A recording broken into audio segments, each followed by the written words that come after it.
Vin says, hey, Beyond Agency team, hope you're crushing this week. Has anyone successfully launched a campaign to gamify social sharing? Specifically, the goal here is to get as many daily votes as possible for a charity to win a giveaway contest. If so, would love to connect. Tim says, for those selling packages between 3,000 to 10,000, what percentage are you closing in a one call versus two call close? John A. says, opinions, please. For a new construction business who says he wants to grow, what is the first 5 digital assets which you would tell him is a must-have and grade importance, i.e. website 90%, or else you wouldn't take him on as a client? Yo, it's Frankie Fihn. Beach mode engaged. Looms loaded, AI's humming. Let's go! Welcome, everybody, to another weekly Q&A to all my beautiful agency owners out there. For those of you guys who don't know me already, my name's Frankie Fihn, and I wrote 2 best-selling books over here. The old Passive Automated Recurring Income and Beyond the Agency box. Built 3 of my own agencies up to 100-plus clients. Been doing this 20 years and helped thousands of people to live this whole more beach, less laptop lifestyle. Couple things just before we get rocking and rolling. I put together a little resource. We have people from all spectrums of agency growth. From I still got a full-time job. I'm trying to get this thing off the ground, all the way to people doing like hundreds of millions of dollars per year in their agencies. I put together a little resource. This is for those of you guys who are trying to quit the job situation. And it's really like the first 2 most basic steps of starting an agency is your niche and what problems do they have. Before you can build out a service, you got to figure out something that's unique in the marketplace that you can, a problem you can solve. And I got 2 custom GPTs that will help you decide who are we going to do this for, and also all their problems, all their issues, all their wants, hopes, desires, things like that. So you can, solve one of those problems and build an actual service that fills a need in the marketplace, which I think is an underrated part of growing an agency. The opposite of what I call Me Too offers. So if you guys want to do that, you can solve that problem in about 60 seconds. So all I want you to do is, if that's you, just drop a comment below and I will share it with you. It's free, by the way. Anyways, let's get into the good stuff. Oh, but before they do, with Frankie Fihn, I forgot to do my little intro. The greatest of all time, the man they call the man, His Holiness, the dude. All right, ladies and gentlemen, boys and girls, children of all ages, Frankie Fihn proudly brings you our weekly Q&A. All right, questions galore. You guys are asking smart stuff. So we got our man G Money. George P says, questions for Monday's Q&A. I've been waffling between adding an ads plus AI offer to my already existing mainly AI focused offer stack. Now I know we shouldn't thinking about hammers, rather the houses that we can build, but a lot of my clientele have been complaining about a lack of lead flow and call volume recently, so I was gung-ho about opening up a new meta ads offer for my ICP, but after talking to George Roros and some other folks, I'm not so sure that's what I want. Goal for my business is to get higher ticket so I can grow more with less clients and still provide a strong infrastructure of growth to my client and be seen as indispensable. Stick to software, jump into ads agency, and thoughts. So I'm going to tell you something that is hard for people to grasp in entrepreneurship, but there is no have to. There is only choose to. Like most people wake up in careers where somebody tells you what to do. Like I'm just speaking for me personally. I used to wake up to an alarm clock. That was for damn sure when I didn't want to wake up. And then I would go to work at the time they told me my ass was supposed to be there. And then I did the things they were told me I was supposed to do. And I had a lunch break when they told me I was allowed to eat lunch. And entrepreneurship is the opposite of that. Is like it's a lot of contribution and solving problems and doing it because you choose to. So obviously my first question is like, what problems do you feel most excited about solving it? Because if you have 2 people, one loves Facebook ads and one is just doing it to make a quick buck, I promise the one who actually like geeks out on Facebook ads is going to do better with it long term, because like they actually fucking like being in there. I'm not one of those people, by the way. So if you're gonna build, like George mentioned an analogy, just for those of you guys who are not familiar with me or have never heard the analogy. I describe agency services like a hammer. And every single person ever in the history of the world who ever bought a hammer is trying to build something, and that's what they care about, is the thing they're building, not the hammer that is steps along the way. So for example, we have a lot of people who do things like hammers might be SEO or pay-per-click ads or Facebook or meta ads, if you want to call them that, or website design, things like that. Those are all hammers. But like, for example, here's what they're building. Like a plumber, for example, may want to get more new construction work so they don't get covered in shit from emergency, toilet clogged kind of phone calls, right? New construction where they're working on new pipes. That's something they're actually aiming for. So there's versions of this in every industry, but I say that because nobody wakes up and says, I want an AI chatbot or I want some meta ads. They say to themselves, I'm trying to accomplish something in my business, and I think this hammer may be able to help me build it. So in your particular case, the issue they said was lack of lead flow and call volume is down. By the way, as a general rule, when businesses call you, is almost always when they're down. In theory, they should call you when they're up and things are going well and reinvest into marketing and get the next level. But I'll tell you, from practical, they're way more reactive about it, and they call you when shit's down. In many ways, like, you're already behind the 8 ball because you should have been marketing the last 3 to 4 months hardcore, but now you got to, do it from a place of desperation. That's just often the case. In fact, just one of our clients this morning is doing some changes because their version of what they would call slow, which is not actually that slow, but like for them it's slow. So anyways, the reason I say that to you is when I'm deciding should I do this or that, like there's a couple of things that I'm looking at. Like one of those is, do I actually like doing this, or this is just trying to make a quick buck? Because almost always if you try to make a quick buck, you'll give up when it gets hard, because it's like inevitably it'll get hard at some point. You won't want to push through it. Right? It's the difference between like doing an exercise you hate versus doing an exercise you love. You do an exercise you hate, you wake up and you go, I don't want to fucking exercise. You do an exercise you love, you're like, all right, this is going to be fun. This is going to be cool, right? So that's one small example of it. The second thing I'm looking at is which one of these in my particular industry, my particular niche, my group of people is more likely to bring them a result faster, more meaningfully, right?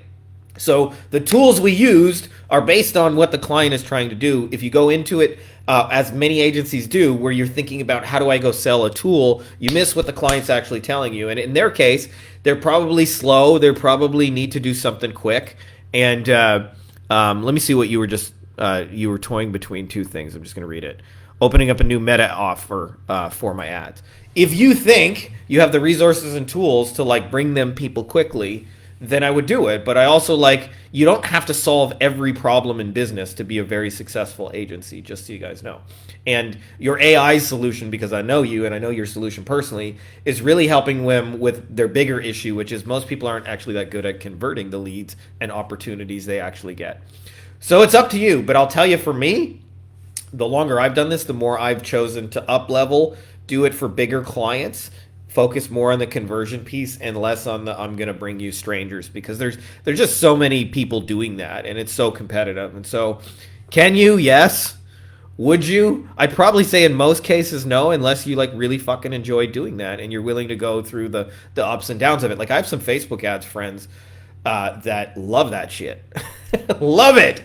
They geek out. They study Facebook ads and they follow all the top experts and they're on top of the algo changes and shit like that. That ain't me personally. So it's up to you is all I'm saying. But there's no have to's is what I wanted to say. If it's something you can meaningfully bring to clients and you're going to enjoy doing it, then I would say fucking go for it. But chances are it's probably not in your case. I'd say 9 times out of 10 it's probably not. So that's not really an answer. That's more like guidelines, I know. But I don't think we're all meant to run the same agency in the same way, doing the same shit. So I think it's useful to understand when you should green light something and when you should red light something. So that's just kind of my take on it. how I look at it. I know that probably wasn't the best answer. Probably gave you more questions than stuff, but I usually feel like if you're just doing it to make a quick buck, you'll almost never make a quick buck. And if you're doing it because like I really think this is meaningful to our clients and I kind of like doing this shit, that's usually a good place to be coming from. Next question. By the way, Facebook's forever doing that thing. I don't see your comments till after, but I will respond when those babies show up. Number 2. You're not number 2 in my books, just number 2 in order of questions, my man. Vin says, hey, Beyond Agency team, hope you're crushing this week. Has anyone successfully launched a campaign to gamify social sharing? Specifically, the goal here is to get as many daily votes as possible for a charity to win a giveaway contest. If so, would love to connect. I don't know if it's 100% apples to apples, but like 98% apples to apples. Our man, John DeMeo, wrote a whole book on, social, viral, and incorporating that for local businesses, a charity in your case. So like there are some nuances that are different. And I'll tell you not that I've done this personally, but like, one of the cool things about being a community owner is you get to see lots of, different perspectives and what people are doing. If you think about every contest, because like that's what you're really doing, every contest that you've ever fucking entered, what makes a contest really sexy? And the answer is a fucking prize, right? Like I watch these stupid cooking shows, just like Hell's Kitchen, for example. If you win Hell's Kitchen or MasterChef, you get $250,000, right? And your own cookbook, right? Why do people want to enter the contest? Right? Besides the recognition, like they want to get $250,000 and, get their own fucking cookbook and see their face on a cookbook. So they see it as a huge opportunity. I'll tell you the flip side of that, not all giveaways are good. I went to my ex took me to this Halloween like murder mystery, and it was at this old pilgrim village. So they had all these buildings. It was kind of like a real life game of Clue, if you guys ever played the board game Clue. And so you ask people all these questions, and at the end of it, like 2-3 hours later, you got to piece together the murder mystery, and then you enter into a draw for everybody who got it right, and they pick a name. Well, I won the grand fucking prize, which like shit like that historically has not happened in my life. And you know what the grand prize was? I pulled it out. We took it. We're like, yeah, we won. We look. And it was a coupon for 10% off their restaurant. That was the grand prize. Fuck yeah. Yay me, right? So anyways, it was a really, really lame prize. And it made it very anticlimactic. It's like, I won. Yeah, champion, baby. There were like 1,000 people, too. So, like, we got picked as the top people. And then we got 10% to a restaurant I'm never even going to go to, right? Not even like a free appetizer or some shit, just 10% coupon.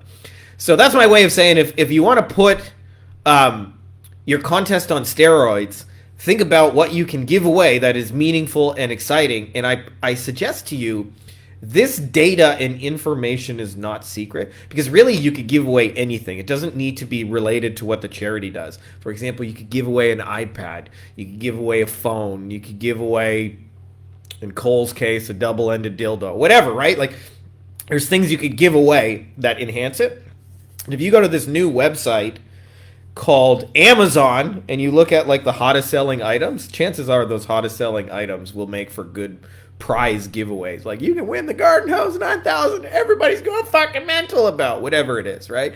I don't know because I haven't done that research, but that's how I would enhance the contest. I would go to some place like Amazon and go, how can we put together some cool fucking prizes that make people want to share this? And like, I might have even create a second giveaway about your giveaway. If you help us to win first, you're entered to win all this cool shit we're giving away, right? And a lot of times, I'll tell you, like, it's cool to win things that you probably wouldn't buy for yourself. So like, I don't know. I'd be happy to win an iPad, but I would never go out and buy myself an iPad. Like, I'm just not going to do that. So I think there's a lot of prizes that make for things like that, where they're really cool to win, but you wouldn't buy them yourself. So if I wanted to enhance a giveaway, that would be the formulas. Put together some fucking cool prizes. And I would suggest checking out our man John DeMeo's book. I'm going to tag him in this. Because, like it's got the playbook for how to, win contests and go viral as a local business. All right. Number 3. Firstly, this one, I'm just going to say, I feel for what you're going through right here. So he says, need advice on pressure washing ad campaign performance and lead form settings. Hey everyone, today I launched an ad campaign for a pressure washing business, scheduled to start at 9 a.m. CDT. The ad features a solid video along with an instant lead form designed to capture potential customers. So far, by 3 p.m., my CPM is around $54, which feels quite high. The CTR sits at $1.94%, almost 2%. But I haven't received any leads yet. The total spent so far is about $14.78.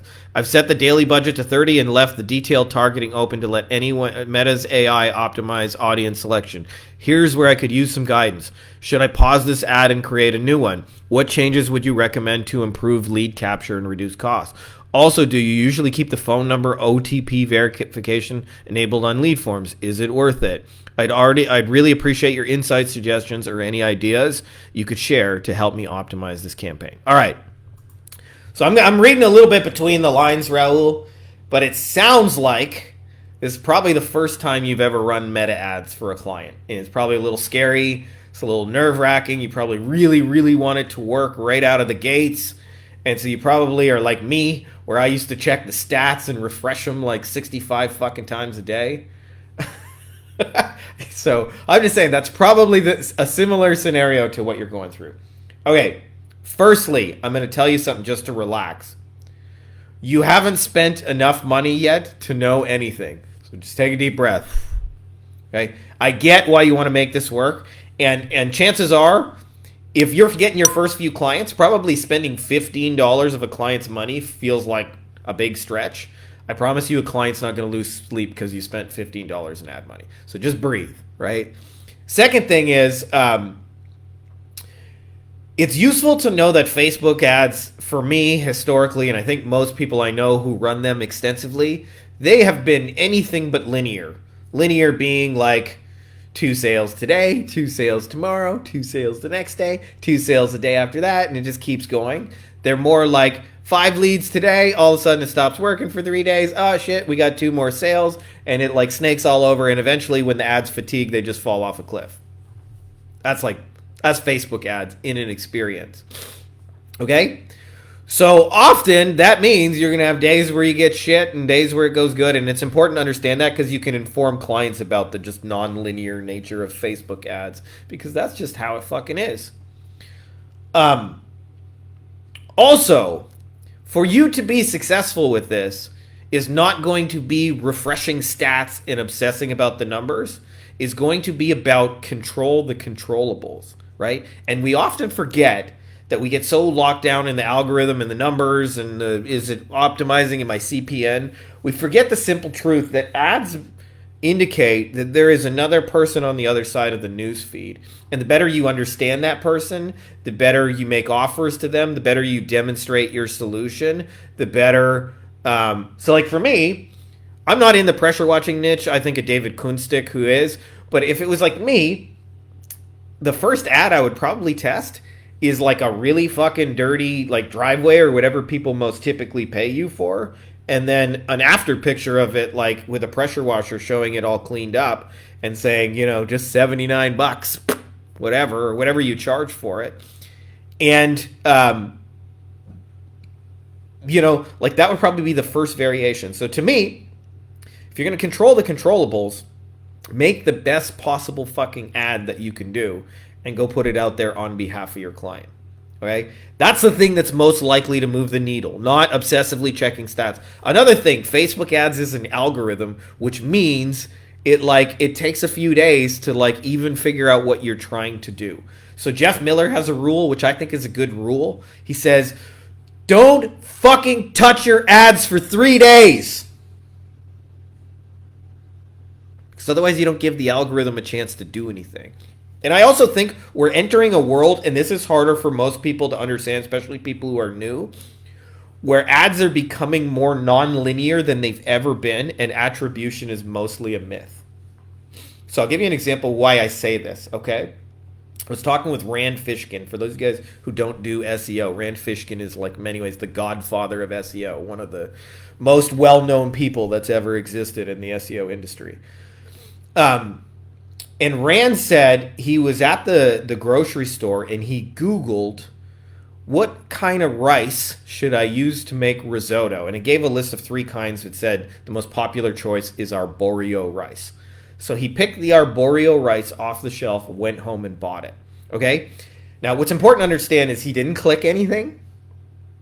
There was no pixel fired. He didn't open a website. It was like almost like an invisible conversion. And yet, there's sales that show up for it. So I say this because I see it with our partners when we first start running Facebook ads. All of a sudden, like the number of followers they have start going up. And people start like subscribing to their YouTube channel that weren't doing it before. And yet, externally, the ads are not showing anything in terms of that. So I share that with you just because, like, what you want to be focused on is not even the fucking numbers in the system, is the sales that are showing up for the client and the actual fucking leads. That to me is the real life thing to optimize. And it used to be more linear in Facebook ads than it is, where you could track everything before the iOS updates and you could like fire the pixel and you could see how many people subscribed. And, you know, it was more common to buy shit right off of Facebook ads, not to, like, you may have somebody who clicks your client's ads, then goes to Google, looks up their reviews, reads 7 of them, then goes to their website, then reads their About Us story, then picks up the phone and call them. Like, that may be a real fucking journey that your clients go through. And that conversion will probably not show up easily in Facebook ads, but it's a real life phone call. It's a real life opportunity. So I say that because, like, this is a thing I wish more people understood. And I heard Alex Hormozi say it really simply. He said, advertising works. It is only a question of, does it work to the degree you need it so that the math works, right? Like, if you spend $1, make 2, you're going to keep spending money, right? So it's not a question of, like, do ads work? Is this campaign working? It's just a question of, does it work to the degree? And so to me, the thing you control most is the controllables, which is like, let's make the best possible ad and chill out for 3 days, okay? I'll tell you, as somebody who used to obsessively check the fucking meta ads and refresh my stats 65 times a day, it don't benefit you to refresh the stats and obsess about them. Because all that happens is you're looking at a bunch of data and it usually doesn't say as good of a thing as you want it to say. And there's very little you can do about it in the ad platform. But if you sit down creatively and go, how can I make this fucking pressure washer like a really killer ad and a really killer hook and a really killer offer so he gets the right kind of homeowners to hire him, your chances are you're going to be in better shape than if you do all of the, you know, checking stats. Because the reality is, in your case, you spent $14, dude. And I'm somebody, by the way, before Facebook like super duper mega banned my personal profile, like when they went in the Banhammer insanity days, which, by the way, we run ads on some of our virtual assistant accounts and stuff now. I actually don't even see my ad accounts. But I've spent like hundreds of thousands of dollars of my own money, never mind what I've done for clients. Like, I'm talking just my own money on ads. And I don't feel like I've even cracked the surface compared to like some of the people I know. Like, we had Charlie Valor on. Charlie spends like sometimes with clients $1 million a month on Facebook ads. Like, that ain't no, like, that's 12 million a year just on the old Facebook ads. And he's got like dozens and dozens of clients. We're not talking just 1 or 2 of them, right? So like, if I compare myself to Charlie, I feel like I barely even scratched the surface with what we can do with Facebook ads. So I say that to you just because, like, it's very early. Breathe a little. And what you really need to do is just set your client up correctly for the expectations of what the ad journey will look like. Firstly, that it's not linear. Firstly, that the phone calls may show up in other ways. I want you to ask people, where did you hear about us, kind of thing. Oh, I saw you on Facebook, that kind of thing. And if you do that, usually clients will chill out. I'll give you an example. I was actually talking to someone last night about the importance of expectations. And I'll give you a real life example, okay? I'm going to pull this out. So I got a Nintendo Switch over here for playing the old Legend of Zelda, all right? You guys see that?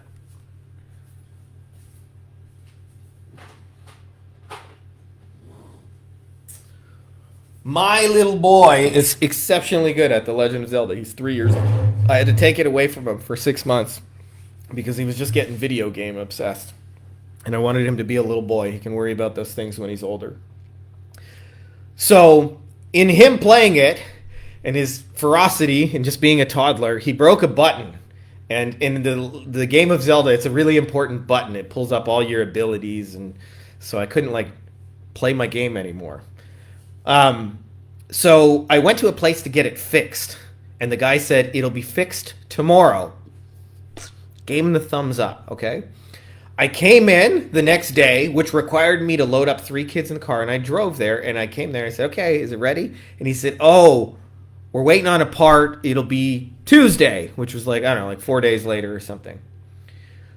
So then I text him on Tuesday, and he says, yep, it's ready, come on in. I come on in, and this is like a thing that can only happen in Mexico. He gives me a fucking story about why it's not ready. And he says, you need to come back on Monday. So I come back on Monday, and on Monday it was finally done. Took 2 weeks start to finish, okay? Now, at this point, I think this guy has a terrible service, and he's one of the biggest idiots in the world, and you fucking idiot, like you made me get in the car twice with 3 kids and drive a fucking 45 minutes, all because you couldn't just text me it's not ready, okay? So there's a tendency to think that you have to promise clients these fast, immediate, overnight, you're going to be a millionaire in 5 seconds from the second I turn on the ads in order to keep them. And I promise you it's not true. I promise if you just tell people, hey, I have to special order a part, and then it'll take me a couple of days to even fix it, it's going to take 2 weeks. Are you okay with it taking 2 weeks? So the other piece is just let your clients know what it's going to look like. At $30 a day budget, I would only expect to get 1 or 2, maybe 3 actual real qualified leads a week for a pressure washer. So that's the other thing. It's like based on the budget, like, you just got to calibrate those expectations and how long it'll take to do what they want to do. So anyways, I'm just sharing that with you guys because that's a lot of the, when you're new to ads and you're new to clients, like it's okay to tell them it'll take a little bit. It's okay to, that the ads go all over the fucking place. It's a normal part of the process. Just control the controllables, which is you coming up with great ads and great hooks. All right, off my soapbox for that one. Tim says, for those selling packages between 3,000 to 10,000, what percentage are you closing in a 1-call versus 2-call close? All right, I'm going to give my kind of answer, which is the no-call close, by the way. And you can close prices bigger than that. Like, people, one of the things that is always interesting to me is people believe there is some imaginary price barrier where it can no longer be sold without talking to the person and things like that. And it doesn't exist in reality, but it exists in like people's minds and beliefs. Like I see it all the time. Like I remember somebody said to me, well, we charge $2,000 a month and your Loom video would only work if, we were doing $500 a month. And I'm like, that's just so random, right? Like you think someone wouldn't give you $550 or $600 or $799? There is no barrier on what can be sold through video, just so you guys know. So this is the thing that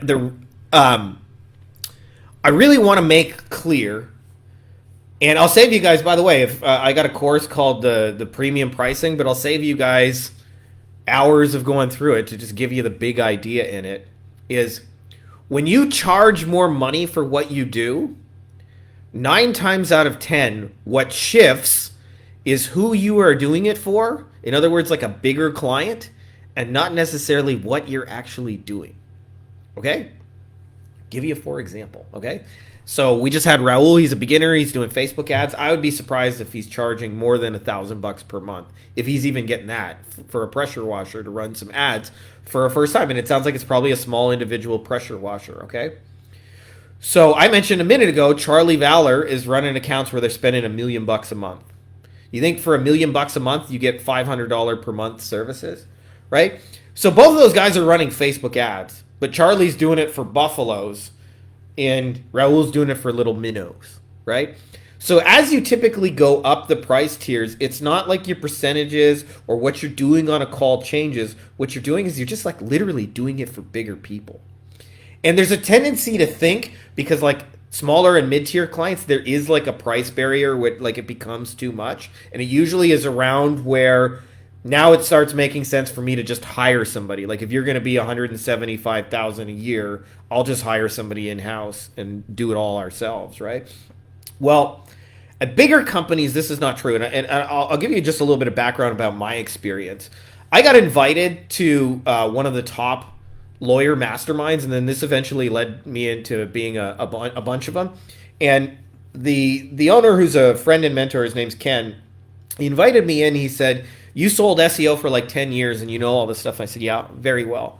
And he said, "Can I have you in one of our masterminds? We want you to be the SEO guy." And I said, "Well, like, Ken, I haven't sold SEO for like 3 or 4 years." And he said, "I know, but you understand it and we don't." And he said, something like, anybody we bring in here, they're going to always recommend their thing. They're always going to say, like, buy my shit is the answer to whatever problem they have. He said, "I just want you to, like, just be an unfiltered consultant. Just tell us, like, is this SEO company giving me my money's worth, yes or no?" And so anyways, I went around the room, took me like 20 minutes and did that for everybody. And then I sat like for 3 days and listened to these guys mastermind, like the top attorneys on earth. And one of the interesting things is when you're there, you watch them buy stuff, right? It's like a lot of us are trying on the other side to sell things, but it's very interesting to be on the inside of the room as they buy things and to watch them do it. And also to see what was a large amount of money. And I'll give you 2 examples of this where I immediately had my beliefs shifted in real time. So one of those is I was talking to the top attorney in the state of Texas. He's a top 5 attorney, guy named Jim Adler, the Texas Hammer. For those of you guys in Texas, you'll know the guy I'm talking about. So him and I were sitting talking in the corner of the room, 10 minutes, really awesome conversation. A phone call comes in from his office manager, and he says, "Hold on a sec, Frankie," and "I got to take this call right here. Can you just wait just a second?" So he picks up the call, and I can only hear half the conversation. But he goes, "Well, how much is it? $100,000. Can you put it on the Black Amex Visa so we can get the reward points for that?" And I wasn't surprised because he's like, here's a guy who spends $1 million a month on TV. I wasn't surprised that he would spend $100,000. But what surprised me is that like $100,000 didn't even trigger his "I need to think about it" reflex. Like, whatever "I need to think about it" was not triggered at $100,000. I'll remember another thing. One of the guys was talking about is a guy named Rob. He's in Massachusetts, the heavy hitter.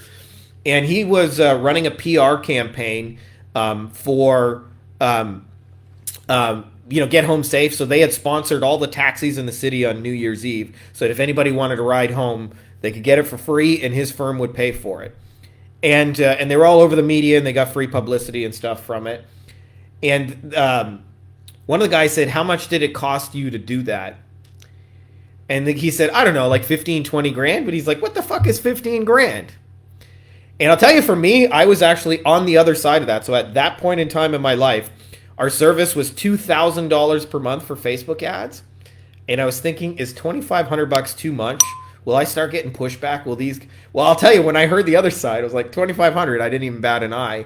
When what the fuck is 15 grand? To me, nothing. Okay, then why am I stressing about an extra $500 per month? Okay? So almost always, if you charge higher prices, it's not your closing rates that change. It's not the number of calls you do. It is the size of the client you're doing it for. If you do it for the client who's spending $1 million on ads, I wouldn't even look at that for less than 10 grand a month. Like, how are you going to dedicate resources and team and media buyers to all the things that are needed for $1 million per month account? Flip side of that is if the client's spending $30 a day, like, don't be surprised if they're like, "Well, I feel comfortable spending $500. Could we do something with $500?" Right? So the question implied, and the reason I'm like kind of harping on this, the question implied that your percentages will change, or your like number of calls you got to do will change based on your price. And almost always, if you're successful at it, it's just you up level a tier of client. And this is a thing I really wish I knew. Is in the beginning I used to think, like, I would look at a $100 million company and think, well, they already got it all figured out. Like, they know how to run ads. They know how to get business. My client is the broke guy trying to figure it out for the first time. And what I actually realized from getting in the trenches, it's really the opposite. The $100 million client has way more work, like literal work, right? Like, it's like in our case, they're doing TV ads, which meant they got to film them. They got to script them. They got to edit them. They got to like make sure they're all in the same brand. They got to make sure they're compliant. They got to put a tracking phone number or a jingle phone number, a branded phone number in there. And then they got to, do that 100 fucking times. And then they got to negotiate with like 8 different TV stations about their pricing and come to an agreement and, get their media and their costs. And like, that's just one thing they're doing in addition to like 20 things. And so they got more problems, not less. So the more you can come in and be like, I'll just take care of this one piece, whether it's Facebook ads or Google ads or SEO. So like we have people in this group, just so you guys know, that are charging as much as like just a shade under $100,000 per month for local SEO. And almost always it's just the size of the client. When you're doing it for a client who has 47 locations across the nation, like they're going to pay you $100,000 if they believe you're the top person, right? So, and then to answer the last piece, it doesn't matter what price tier you're at. They actually don't need a call. And I would actually suggest that the higher you go up the monetary ladder, the easier it is to sell without a call because they're busier and they have more shit going on and they have more like, secretaries and assistants and things that are designed to protect their time. Like, and so the more it's just like, just watch a 5-minute thing and tell me in or out is actually easier for them to decide than go, give me an hour of your time that they don't already have to begin with. When you say give me an hour of your time for somebody who's really, really uber successful, they'll ask you, how's your 2027, April 14th, and then they'll reschedule before you get there. If you're just sending them a 5-minute video, they'll watch it that evening and go, yep, or got a question. So anyways, hope that's helpful to those of you guys who are trying to close, in Tim's case, between 3 and 10K per month. John A. says, opinions, please, for a new construction business who says he wants to grow. What is the first 5 digital assets which you would tell him is a must-have and grade importance, i.e. website 90%, or else you wouldn't take him on as a client? I actually think there's a prerequisite. If I was taking on a new client, the first thing that I would want to know is what unique problem in the marketplace are you solving? Because I think absent of that, everything you do is uphill. I'll illustrate this with a story. Okay, everybody thinks like my market is saturated, and it's almost always you're missing what I call 10% shifts that create like a blue ocean, meaning you're the only one who does what you do, and therefore they can only buy it from you. So I'll give you a real life example, okay? And what the difference, what it creates is the difference between having what I call a Me Too business, where you sell the same shit in the same way and the same people, and that's when it's like it seems so super competitive and hard to sell. And then over here is like a blue ocean where there's a real market need, and in a lot of ways you become sort of like word of mouth like increases and all your ads and stuff work better. I'll give you an example of this, okay? So I was with my brother. I got a brother in Windsor, Ontario, Canada, my hometown. Shout out to Jordan. And Jordan and his wife were having a fight, and I was sitting at their house awkwardly observing it, just so you know. And all of a sudden there's a knock at the door, and I guess an hour earlier they had ordered Chinese food. It's like mid-fight, like they're screaming and hollering. Guy answers the door. We get some egg rolls. We get, not real Chinese food, like Americanized Chinese food, ginger beef and shit like that, right? I've actually been to China eating real Chinese food, which is not, ginger beef and, or Panda Express, right? Like it's not that shit. But that's what we're eating, the Panda Express version. So anyways, closes the door. It calms down for a second when they remember there's an outside world that can hear them arguing. And then 5 minutes later, the same Chinese food driver knocks at the door, and I'm like, am I having deja vu? Like, I swear to God, I've seen you before, right? Like, you start wondering, am I really stoned? Am I stuck in a time loop or something? He points over, and he shows that, I don't know, he was backing out and texting or whatever, but he had backed up into my brother's car, which was an SUV, and it went and pierced through, the tailpipe, I should say, pierced through my girlfriend's car. Which, by the way, a year earlier, we had the conversation of like, hey, we're doing really well. What's your dream car? Let's go get your dream car. And she said, I want a Volkswagen Beetle. I was like, no, like you can have a Ferrari or a Lambo, whatever. She's like, no, I want a Volkswagen Beetle. So we went and actually bought a Volkswagen Beetle. Well, why that's an important detail is because as part of the insurance process, they say you got to talk to 3 different companies and get 3 different quotes and go with the cheapest one. So we went to the insurance providers, 3 different ones. We're driving around the city. It's all a big hassle. And each of them said the same thing. They said, we don't work on Volkswagens. There's too many specialty parts. You got to go see, oh, let's call him Dave's Auto on Drulard Road, which is in the ghetto, by the way. So we eventually talked to the insurance company. They said, all right, go with Dave. We went to Dave, and Dave said, I'm backed up for a month, but I'll get to it. So you just tell the insurance company, give them these forms. He filled out some forms and said, they'll get you a loaner car. It'll take me, 30 days, but I'll get it finished. I'll let you guys know. Okay? So the reason I tell you that story is, what is the difference between auto body shop and Volkswagen auto body shop? Like, are they really that fucking different? But they're different enough that it matters to the marketplace. Because if your client starts another Me Too auto body shop and, competes on price like everyone else, everything he does in that business from that point after will be difficult.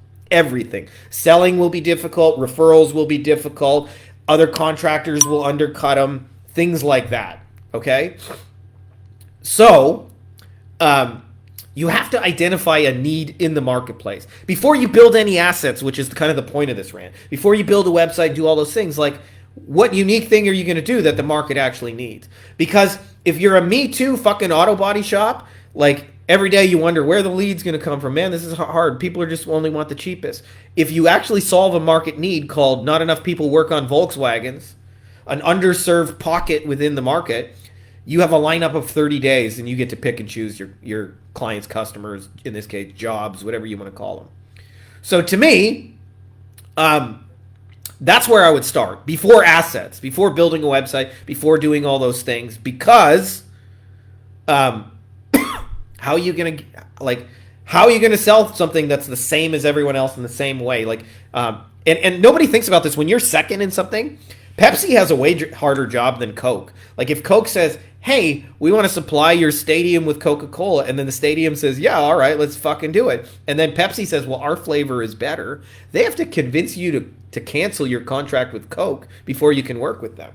Right? So you got to unseat competitors, which is hard, by the way, in every industry, in every way. So you want to be first at something. And by the way, Sam Carlson, Dr. Uphex over there, Mr. MVP himself, had some brilliant fucking advice on this. He said, in every industry, and you're in this case in like construction, home services, there is new shit coming out. Okay? So I'll give you an example. We got a guy, Chris, he helped a bunch of people to get metal roofs, right? Because it's a new thing. Not everybody's got a metal roof. They last longer. Yeah, they're more expensive, so they're bigger jobs, but they last longer. So over the life of your house, it actually saves you money, blah, blah, blah. So he's helping like his roofers to sell metal roofs. There's a massive difference between we'll do SEO and we'll do SEO to get you metal roofing jobs.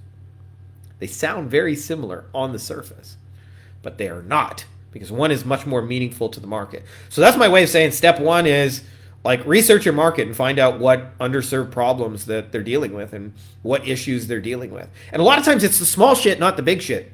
I'll give you one more example. Everybody thinks it's too competitive. So, friend of a friend, he was a real estate attorney, and he was trying to get all of his contracts. So they get all of their contracts from real estate agents and mortgage brokers. And he went to meet with a mortgage broker who owned like a call center full of fucking mortgage brokers. So there's like 100 people just pounding the phone, sitting in cubicles all day long, hunt for mortgages, right? And he came to him and said, like, I want to be your preferred attorney. And the guy confided him in one of the biggest problems they have is that they close a deal and then the title company takes forever to cash the check. So like the property's closed out, but they take like 30 days to release the check. And for a lot of these guys, they live and die with their commission checks, right? Like when they close a house, they're like, man, that's like 12 grand. I need that 12 grand now. And so every day they wait is like extra pressure. So he came up with an offer. This was it. Not I'm a better attorney, just I will solve an unmet need in the marketplace. He said, I will FedEx your check within 24 hours of closing and do it even on evenings or even doing it on weekends. I'll have my team even send it out on weekends. So you'll never wait more than a day or two to get paid. This is what the boss did. The guy who's like runs the call center. He said, "Oh, everybody, pipe down. Tell me what you just said." And the guy goes, "If you use my title company, you'll get your check Mailed out within 24 hours from FedEx. Whole room decided to switch right then and there. So you need some sort of, and by the way, every problem in life and business solves another one. So there's never a point where there won't be problems to solve in your marketplace. So, and then, what assets, like surely probably a website helps a contractor. Some referral devices helps a contractor. Some way of getting Google reviews helps a contractor. The basics, the real fucking basics, and like, library of before and after pictures, maybe a GBP, depending on who they were trying to get, right? Like there's no one size fits all answers. Depends on who they're trying to get. But before you build out a bunch of assets, that's my way of saying, like, you got to have a need in the marketplace, or all those assets are going to be like difficult, right? Like you can make the best fucking website for a Me Too auto body shop. You can give them the best, pictures in the industry for a Me Too, and they'll help. I'm not saying those marginal improvements won't help. Man, they don't help as much as just like nobody's really staked their flag in the Volkswagen sub niche. So there's opportunities like that in every single marketplace, and you just got to tap yourself in. And by the way, for those of you guys who've never done research and don't know how to do that, I have a video on our YouTube channel. Beyond Agency Profits is the name of the channel, and the video is called The Unfair Sales Advantage. So you can just go to YouTube, type Beyond Agency Profits, Unfair Sales Advantage, and it'll walk you through how to get your market to tell you in their own fucking words what they want. So you don't have to guess at this at all. So I hope that's helpful to you guys, because it doesn't need to be as hard as most motherfuckers are making it. Because almost always if you start with, I'm going to go be another Me Too general contractor, like that's already going to be a difficult position. But if you're like, hey, nobody's installing these new tiles that just came out last year, I'm going to stake myself as the specialty new tile guy. I'm going to be the only one. That's going to be an advantage, at least for a few years. So, anywho, that's all I got for you guys in this video. For those of you guys who missed the intro, I mentioned that we have folks all over the agency spectrum, from like $100 million per year agencies all the way down to I still got a job and I'm building this on the side. And I put together a little resource for those of you guys who are still in the JOB world. And it's really about, I think, the first two most basic steps is you have to decide who you're going to do it for, and you need to know what problems they have that nobody's solving. And so I built two tools, one that will help you decide who you should do this for. And by the way, I think an important detail in this is choosing an ice cream flavor, not a spouse. Like a lot of times when people look at it, they're like, oh, if I get it wrong, I'm going to be broke. There's unmet needs in every market. There's money in every market. You're not like, there's no dire consequences of getting it wrong. It's just so you can like have meaningful messaging and aim it. So I got one tool that'll help you decide here's who you should do it for. It's just a custom GPT. It asks you some questions, and then based on your answer, recommends. It'll give you like 5 choices. You pick one of the 5. Aha! Now you got a niche. Now take that niche and go put it in the second tool. It'll give you their problems, and it'll tell you these are the things that they're trying to figure out. And you look through those problems and go, which one of these could I solve? Which one of these is a Volkswagen, auto body shop where like not enough people are fixing that one. And often like, it's little shifts. Like I know in our restoration stuff, it was just different keywords. That was it. It's like we went from SEO to SEO with different keywords than everyone else. That's it. Right? Like it wasn't like it was a 10-degree shift, but nobody was doing that. And in doing so, you'll actually have what I think are the most important parts. But because if you miss what I would call positioning, everything you do after that is hard. Because if you're trying to sell Google ads and you're the 1,000th person, like a lot of people don't realize this, but I was in SEO when people would ask, hey, do you know anybody who does good SEO? And people would say, no, I don't. I don't know anyone. And so it was very easy to get work if you were good at it, because like there was a shortage of people. Then about a year and a half later, a bunch of internet marketers started selling courses on how you could get rich, selling local businesses services, and it's all underserved. And it went from in a year and a half to nobody doing it to like now 1,000 people call themselves SEO agencies. And that's only like continued for like 20 years. So if you start like another Me Too offer today and you're like the 10,000th person who got that idea, it's going to be hard. But there's always, always, always underserved pockets of the market, which is why like your business needs to start with a clear like problem it solves that nobody else is solving. And it's usually like, again, it's the small shit, not the big shit, right? You know, what's the difference between running a Facebook ad, I'll get you auto bodies shops, to Facebook ads, I'll run Volkswagen auto body shops? It's like not that much difference is all I'm trying to make. But it'll give you those small little shifts that'll make your shit far more meaningful to your end clients. If you guys are interested in that, drop a comment.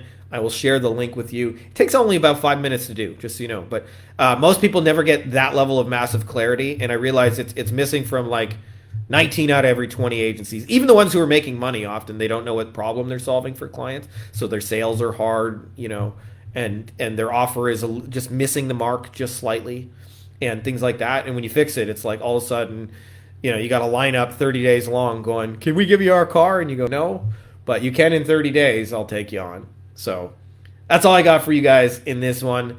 Happy Monday. And I decided, by the way, I know I'm a Zelda guy, so I think we're going to go with May the Triforce be with you. Like, I don't know how you guys feel about that, but that's my jam. So I'm going to say May the Triforce be with you. That's like the hybrid of it. But appreciate you guys. Happy Monday. And let the good times roll. Buy my book or I will urinate in your cat's water dish.